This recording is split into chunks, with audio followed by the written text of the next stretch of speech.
road diverged in a yellow wood, and sorry I could not travel both. And be one traveler, long I stood, and looked down as far as I could, to where it bent in the undergrowth, then took the other as just as fair, and having perhaps the better claim, because it was grassy and wanted wear. Though as for that the passing there, had worn them really about the same, and both that morning equally lay, in leaves no step had trodden back.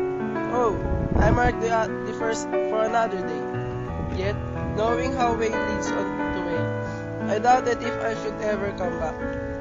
I shall be telling this with a sigh, summer ages and ages hence. Two roads diverged in a wood, and I took the one less traveled by, and that has made all the difference. The Road Not Taken by Robert Frost.